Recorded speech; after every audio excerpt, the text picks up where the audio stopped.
வணக்கம் நண்பர்களே, நாம் இந்த வீடியோவில் திருக்கோவிலூர் திருவண்ணாமலை நெடுஞ்சாலையில் சாலையை ஒட்டி அமைந்துள்ள புகழ்மிக்க காட்டுக்கோவில் புனித அந்தோணியார் திருத்தலத்திற்கு வந்துள்ளோம். இந்த திருத்தலம் திருக்கோவிலூரிலிருந்து 11 கிலோமீட்டர் தொலைவிலும் திருவண்ணாமலையிலிருந்து 24 கிலோமீட்டர் தொலைவிலும் அமைந்துள்ளது. வேலூர் மறை மாவட்டம் விருதுவிளங்கினான் பங்கை சேர்ந்த இந்த காட்டுக்கோவிலில் வாழும் புனித அந்தோணியாரை இந்த பகுதியில் உள்ள மக்கள் ஒவ்வொரு செவ்வாய்க்கிழமை தோறும் படையெடுத்து வந்து முற்றுகையிடுகிறார்கள். அந்த அளவிற்கு சிறப்பு வாய்ந்த இந்த காட்டுக்கோவில் புனித அந்தோணியார் திருத்தலத்தை பற்றி இந்த வீடியோவில் முழுமையாக தெரிந்து கொள்ளலாம். வாங்க. திருவண்ணாமலை மாவட்டத்தை சேர்ந்த விருதுவிளங்கினான் என்ற சிறிய கிராமம் 1200 கிறிஸ்தவர்களை கொண்டது. இந்த விருதுவிளங்கினான் கிராமம் ஆரம்ப காலங்களில் புதுவை மறை மாவட்டத்தை சேர்ந்த அத்திப்பாக்கம் பங்கின் கிளைப்பங்காக இருந்தது. 1969 மறை மாவட்டங்களை மாவட்ட வாரியாக பிரிக்கும் பொழுது அதுவரை புதுவை மறை மாவட்டத்தில் இருந்த விருதுவிளங்கினான் வேலூர் மறை மாவட்டத்தில் இணைந்து 1970ஆம் ஆண்டு தனிப்பங்காக ஏற்படுத்தப்பட்டது. இந்த பங்கின் முதல் குரு அருட்திரு நம்பிக்கை ராஜ் அடிகளார். இவர்தான் நாம் தற்பொழுது நின்று கொண்டிருக்கும் இந்த காட்டுக்கோவில் புனித அந்தோணியார் திருத்தல கெபியை ஆரம்பித்தவர். இயேசுவின் நற்செய்தியை அறிவிப்பதில் ஆர்வமும் ஆற்றலும் மிக்கவர். எளிய மக்களின் முன்னேற்றத்திற்காக முழுமூச்சுடன் உழைத்தவர். விருதுவிளங்கினான் கிராமத்தில் உள்ள பழைய சிறிய ஆலயத்தை அகற்றிவிட்டு புதிய ஆலயத்தை பொதுமக்களின் ஒத்துழைப்போடு கட்டியமைத்தவர். இந்த விருதுவிளங்கினான் கிராமம் நெடுஞ்சாலையிலிருந்து சுமார் 2.5 கிலோமீட்டர் உட்பகுதியில் அமைந்திருந்தது. அந்த காலகட்டத்தில் விருதுவிளங்கினான் கிராமத்திலிருந்து நெடுஞ்சாலையை அடைய ஒரு வண்டிப்பாதை மட்டுமே இருந்தது.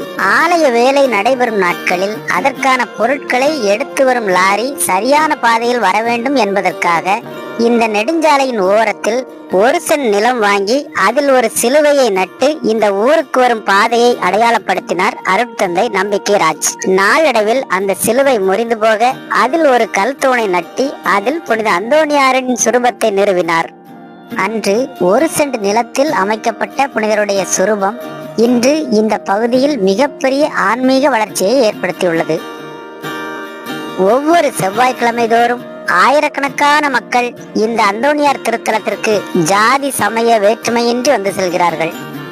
இந்த திருத்தல கெபிக்கு வரும் மக்களை நம் ஆண்டவர் இயேசு கிறிஸ்துவிடம் சேர்க்கும் பணியை இந்த பங்கில் பணிபுரியும் குருக்கள் மிகச் சிறப்பாக செய்து வருகிறார்கள். இந்த திருத்தலத்திற்கு வரும் இயேசுவை அறியாத மக்களுக்கு இயேசுவை அறிமுகப்படுத்துகிறார்கள். அவர்களின் பாவங்களை சுட்டிக்காட்டி அதிலிருந்து வெளிவர ஆலோசனைகளையும் வழிகாட்டுதலையும் வழங்குகிறார்கள். மாதத்தின் முதல் செவ்வாய் மிகவும் சிறப்பு வாய்ந்தது. திங்கள் இரவு சிறப்பு வாய்ந்த குணமளிக்கும் நற்செய்தியும் திவ்ய நற்கரணை ஆராதனையும் நடைபெறுகிறது.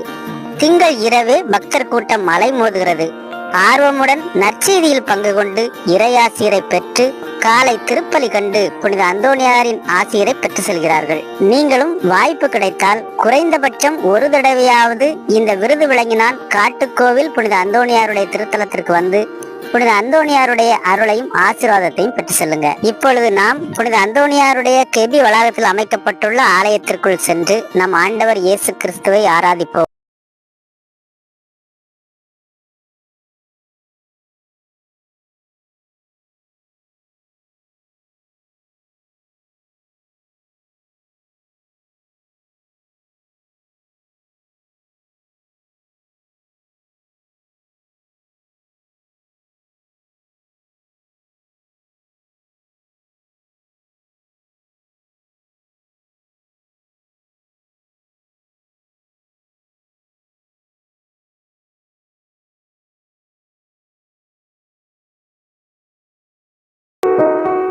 இந்த ஆலயத்தின் அருகிலுள்ள மணிக்கூண்டையும் பல மக்கள் சுற்றி வந்து அங்கு வைக்கப்பட்டிருந்த புனித அந்தோணியாருடைய சுரூபத்தையும் தொட்டு கும்பிட்டார்கள்.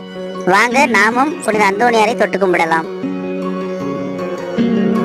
இந்த வளாகத்தில் உணவக வசதி உள்ளிட்ட பக்தர்களின் தேவைக்கேற்ப பல வசதிகளை செய்து கொடுத்துள்ளார்கள்.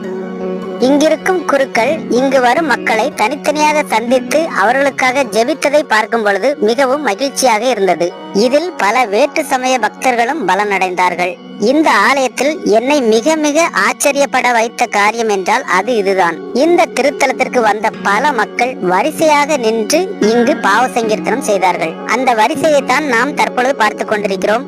மனமாற்றத்தில் இந்த மக்களுக்கு இருக்கும் அதீத ஆர்வத்தை இந்த வரிசை எனக்கு வெளிக்காட்டியது. விழுப்புரம் மாவட்டம் திருக்கோவிலூரில் இருந்து திருவண்ணாமலை செல்லும் அனைத்து பேருந்துகளும் இந்த காட்டுக்கோவில் புனித அந்தோணியார் திருத்தலத்தில் நின்று செல்லும். நாம் தற்பொழுது இந்த ஆலய வளாகத்தில் உள்ள மற்றொரு இடத்திற்கு வந்துள்ளோம். இங்கு புனித அந்தோணியாருடைய சுரூபமும் அன்னை மரியாளின் சுரூபமும் ஒரே வெண்கல சிலையில் தெரியும்படி செதுக்கியுள்ளார்கள். இதையும் பலர் தொட்டு கும்பிட்டு கொண்டிருந்தது நம்மை மிகுந்த வருத்தத்தில் ஆழ்த்தியது. இந்த செயலை கத்தோலிக்க திருச்சபை அங்கீகரித்துள்ளதா என்பது தெரியவில்லை.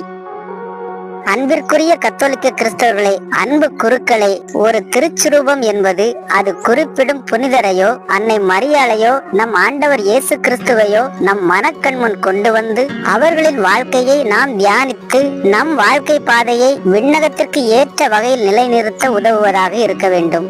நம் கற்பனையில் இருப்பதையெல்லாம் சிலையாக வடித்து நம் ஆண்டவர் இயேசுவை குறித்தும் அவர் உருவாக்கிய திருச்சபையை குறித்தும் சரியான புரிதல் இல்லாத மக்களை முத்தி செய்ய வைத்து பாவத்திற்கு இட்டு செல்ல வழிவகுக்க கூடாது.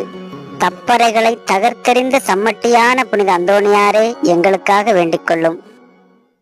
இந்த திருத்தலக்கவியில் எல்லா செவ்வாய்க்கிழமைகளிலும் காலை 8:30 மணி மற்றும் 11 மணிக்கு திருப்பலியும், நோயாளிகளுக்கு சிறப்பு குணமளிக்கும் ஆராதனையும், குருக்களின் ஜெப ஆசீர்வாதமும் நடைபெறும். இந்த திருத்தல திருவிழா ஆண்டுதோறும் ஜூன் மாதம் 1ஆம் தேதி கொடியேற்றத்துடன் தொடங்கி ஜூன் மாதம் 13ஆம் தேதி புனித அந்தோணியாரின் திருவிழா அன்று வெகு விமர்சையாக கொண்டாடப்படுகிறது. இந்த திருத்தல வளாகத்தில் பக்தர்கள் தங்கி இளைப்பாறும் வகையில் மாதா அரங்கம் ஒன்றும் உள்ளது. வாங்க அதையும் போய் பார்க்கலாம். இந்த மாதாவின் அரங்கத்தை பலர் அன்னதானம் வழங்கவும் பயன்படுத்துகிறார்கள். வீடியோ உங்களுக்கு பிடிச்சிருந்தா ஒரு லைக் போடுங்க. உங்க நண்பர்களுக்கும் உறவினர்களுக்கும் ஷேர் பண்ணுங்க. தொடர்ந்து இதே போல பல திருத்தலங்களை நீங்கள் பார்க்க விரும்பினால் இந்த சேனலை மறக்காம சப்ஸ்கிரைப் பண்ணுங்க.